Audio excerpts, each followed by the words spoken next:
कोटिया तो आमर अविभाज्य अंग किए केते दाबी करूना कहीं कोटिया ओडिशार ही आम जो रथयात्रा जाइलु जगन्नाथ माटीर जगन्नाथर एक अंश सी आमर एभलिया से रथयात्रा सामिल होती 4-5 जन मंत्री मुझे सुजोग मिलता कोटिया जहाँ जहाँ आवश्यक लोक विभिन्न दाबी से आसला लोक विभिन्न सरकारी योजन अंतर्भुक्ति करने आरंभ करी एवं छोटिया छोटिया छोटिया छोटिया कथा समस्ते आमको जनई आम शुणी एवं जो भाई भाव निर्वाचन समय कोटियार आखि रोचे आंध्र आखि रोचे कोटिया उपर से अनुप्रवेश करी निर्वाचन कराइबा एवं जबरदस्तिया तार योजन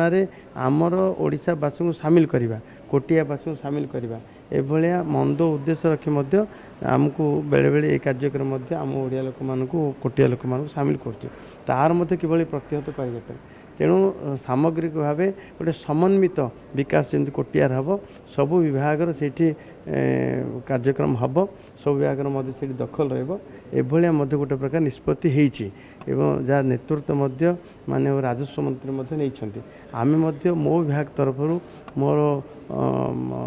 परिवहन विभाग तरफ से मुख्यमंत्री बस सेवा चलो परिवहन सेवा मिल एवं से अपार संभावनार क्षेत्र मध्य कोटिया से खनि खादान भरपूर कोटिया आज गोटे पहाड़ को सुना पहाड़ कहते से पहाड़ सूर्य किरण पड़े चकचक दिशुची एवं आमर से आइडेंटिफिकेशन धरिकी एक्सप्लोरेशन धरिकी आवश्यक भी अच्छे मो विभाग तरफ कार्यक्रम आरंभ।